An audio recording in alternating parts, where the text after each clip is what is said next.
Dios les bendiga, mis amados hermanos, que la gracia de nuestro Señor Jesucristo esté con cada uno. Vamos a buscar en Mateo capítulo 13, versículos 53 al 58. Dice así la palabra de Dios.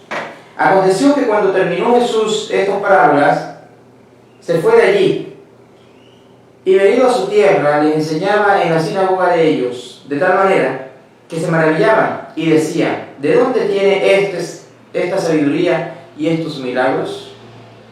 ¿No es este el hijo del carpintero? ¿No se llama su madre María y sus hermanos Jacobo, José, Simón y Judas? ¿No están todas sus hermanas con nosotros? ¿De dónde pues tiene todas estas cosas? Y se escandalizaban de él. Pero Jesús les dijo: no hay profeta sin honra, sino en su propia tierra y en su casa. Y no hizo allí muchos milagros a causa de la incredulidad de ellos. Te alabamos, Señor, por tu palabra. Gracias porque tu palabra es viva, eficaz.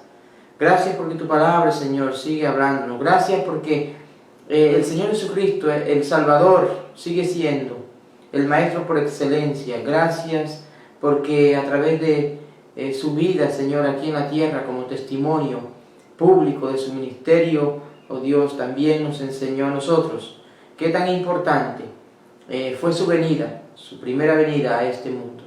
Te alabamos, Señor. Ayúdanos, Señor, a confiar en tu presencia, en tu deidad siempre. En el nombre de Jesús. Amén. No sé cómo se ha sentido usted en alguna ocasión cuando su propia familia le rechaza o no le cree, no cree en tus logros, no cree en tu profesión, porque en algunas ocasiones hay profesiones que solamente son aplaudidas por aquellos que no pertenecen a su familia, pero son rechazadas por aquellos que sí son de su familia. Y en muchas ocasiones tampoco le inspira ningún valor a su familia, a su propia sangre, porque es algo insignificante para ellos. Así pasó con nuestro Señor y Salvador Jesucristo. Jesús nació, como bien lo vemos en la Biblia, él nació en un pueblo pequeño llamado Belén, la ciudad de David, pero se crió en Nazaret, donde vivían José y María, sus padres. Y cuando se crió en Nazaret, dice la Biblia que él regresó a Nazaret, ya estaba haciendo su ministerio público, ya estaba cumpliendo su tarea, su meta aquí en la tierra. Cuando él regresa a Nazaret, venía de recorrer o de estar haciendo su función o su ministerio en una ciudad de los Gadarenos.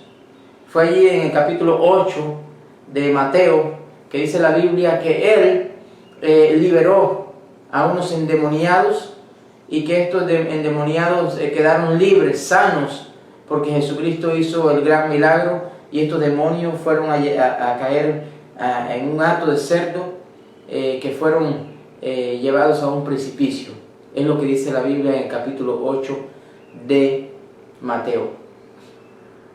Pero cuando Jesús llega aquí a Nazaret, imagínense la magnitud del milagro de Jesús y otros milagros más que Jesús había hecho. Cuando llega a Nazaret, lo primero que él hace y lo primero que vamos a ver en este pasaje es que él no dejó de enseñar a los nazarenos. Cuando llegó a Nazaret, dice la Biblia que cuando terminó Jesús estas parábolas se fue de allí y llegó entonces acá a esta pequeña región llamada Nazaret, al pueblo donde se había criado él y sus hermanos y sus padres, que en el caso de José y María, que eran sus padres, llegando allí, dice la Biblia que él inmediatamente enseñaba en las sinagogas.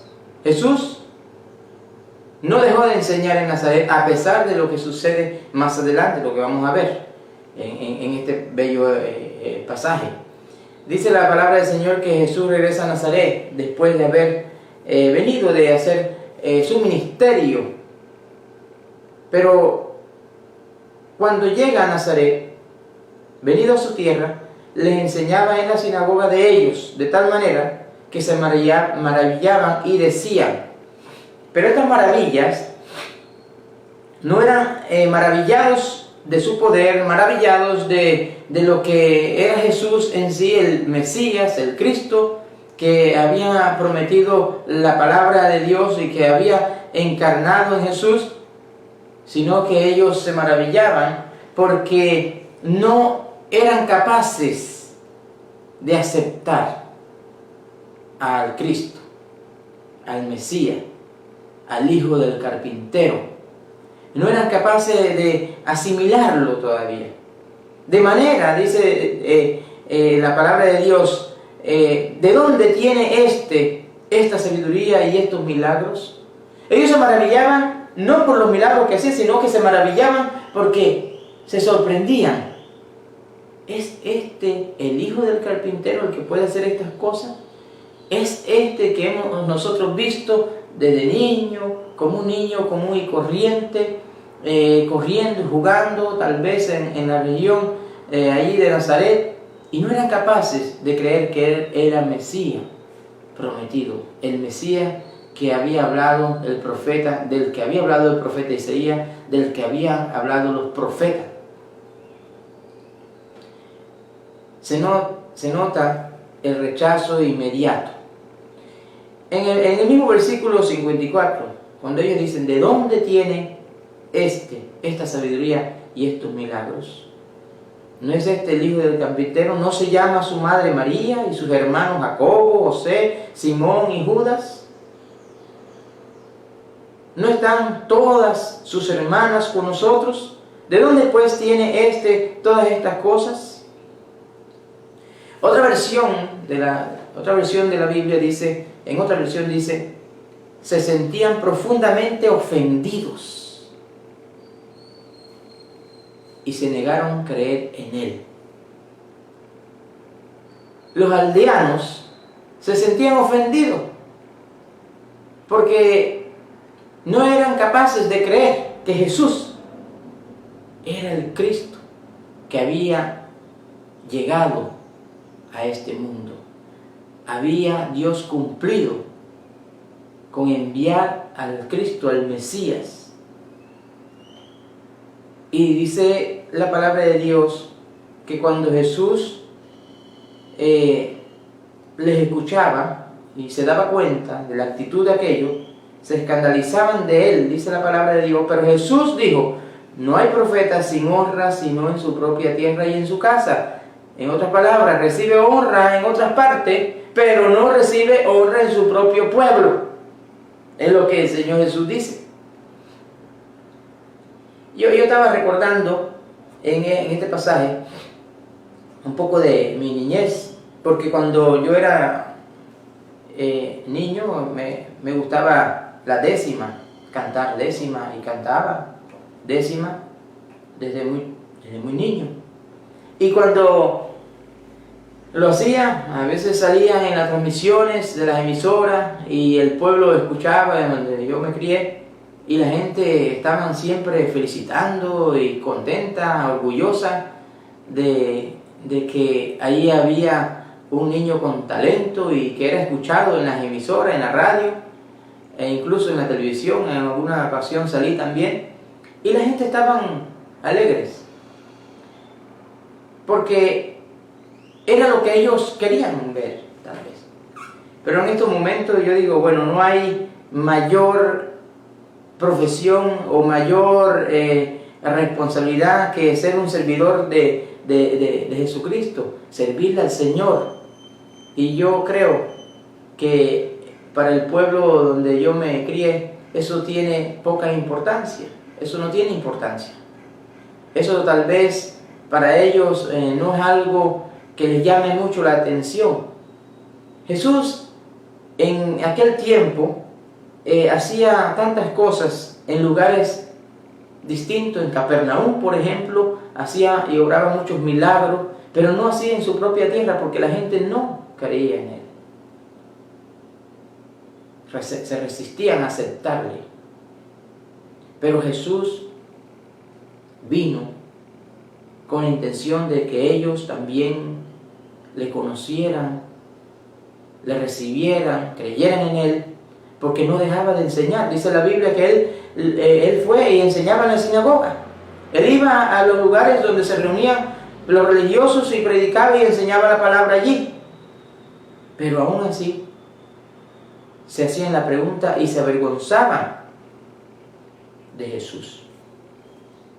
Pero Jesús no dejó de hacer algunos milagros allí. Vemos en esta parte de la Escritura, me doy cuenta que Dios en su misericordia también no deja de tener compasión con aquellos que se resistían a creerle. Dice la palabra del Señor, y no hizo allí muchos milagros a causa de la incredulidad de ellos. No hizo muchos milagros, significa que hizo algunos milagros. Significa que Jesús no dejó de hacer algunos milagros allí, donde había gente que no creía en Él, su familia. Vemos en la palabra de Dios que su familia incluso no creía en Él tampoco. Porque si vamos allí a Marcos, capítulo 3, un poquito más adelante, del Evangelio de Mateo, en Marcos, capítulo 3, y hace poco un niño le preguntaba a su madre, un niño de la iglesia le preguntaba a su madre, que si Jesús había tenido algunos hermanos, le citaba algunos pasajes, y yo le dije, bueno, hay otros pasajes más, por supuesto, que habla de la familia de Jesús, y no tenemos una Biblia distinta a la católica, es la misma Biblia. Puede buscar el pasaje también en la Biblia suya si desea, y varios pasajes que hablan de la familia de Jesús, habla de los hermanos de Jesús, y vemos en la palabra del Señor en el capítulo 3 de Marcos, versículo 31 al 35, dice que vienen después sus hermanos y su madre, y quedándose afuera, enviaron a llamarle. Y la gente que estaba sentado alrededor de él le dijo, tu madre y tus hermanos están fuera y te buscan. Él le respondió diciendo, ¿quién es mi madre y quién es mis hermanos? Y vemos aquí que Jesús confronta a su propia familia, porque su familia no es que creía en Jesús, sacando a la mamá de Jesús, por supuesto, porque ella fue, el Señor se le presentó, el ángel se le presentó a María, y ella desde el principio creyó que iba a concebir en su vientre al Salvador del mundo. Pero sus hermanos estaban allí quizás avergonzados, como lo vemos en el relato de Mateo capítulo 13 que hemos visto aquí, que las personas estaban avergonzadas por lo que Jesús hacía. Y dice la palabra del Señor que la familia, después de todas estas cosas, ellos también creyeron, porque vemos el caso de la epístola de Santiago, por ejemplo. Santiago, si usted va allí a las epístolas de Santiago, Santiago era el medio hermano de Jesús, un líder, se convirtió en un líder después de la muerte de Jesús. Fue uno de los que pastoreó, uno de los que fue líder en la iglesia de Jerusalén. Vemos a Judas, que escribe una hermosa epístola, también medio hermano de Jesús, del que se menciona aquí en el Evangelio de Mateo capítulo 13, versículo 55. ¿No es este el hijo del carpintero? ¿No se llama su madre María, sus hermanos Jacobo, José, Simón y Judas? Entre esos 4 hermanos está Jacobo, que es Santiago, escritor de la epístola, y Judas, el otro escritor de la epístola de Santiago también. Ellos creyeron después. Y así tal vez mucha gente creyeron también después de la ascensión de Jesús, porque la fama de Jesús se extendía por todos los lugares. Pero allí vemos que había incredulidad, porque la Biblia así lo menciona. Había incredulidad en el propio pueblo que vio a Jesús crecer. La familia no comprendía. En el Evangelio de Marcos que leímos, la familia no comprendía aún el ministerio de Jesús. No comprendía. Jesús deja claro allí en esa carta, en ese Evangelio de Marcos, también deja claro que las relaciones de la familia espiritual o de la familia espiritual son más importantes, son mucho más patentes. Y él dice, son mis hermanos aquellos que están allá, haciendo la voluntad de mi Padre. Es un poco difícil, un poco duro de asimilar. Pero asimismo yo también motivo a la grey del Señor. Hay una familia espiritual que está fundada en la persona de Jesucristo. Es una familia que triunfará junto al Salvador del mundo. Aquí no hay raza, no hay barreras denominacionales, barreras tampoco de fronteras de países. Aquí hay un solo Señor, un solo Salvador, que se llama Jesucristo. Y Él fue, dice la Biblia, Él fue el primero entre muchos hermanos. Mi querido amigo, mi querido hermano, no seamos como los nazarenos. ¿En qué sentido? No seamos como los nazarenos que teniendo Jesucristo allí mismo, el Mesías prometido de la Biblia, lo rechazaron. No seamos como los nazarenos.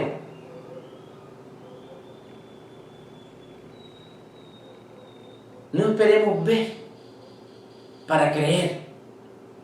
No esperemos ver que Jesús se nos presente para después nosotros creer. Jesús hará milagro donde le crean. Escuche bien, Jesús hará milagro donde hay personas que le crean. Jesús se quedará donde hay personas que le crean. Jesús sanará donde hay personas que le crean. Pero Él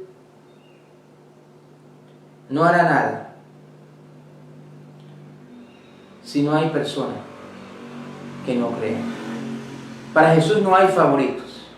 Uno podría decir, bueno, los favoritos eran los hijos de José y María, los favoritos eran los de Nazaret, los favoritos serían los de Belén.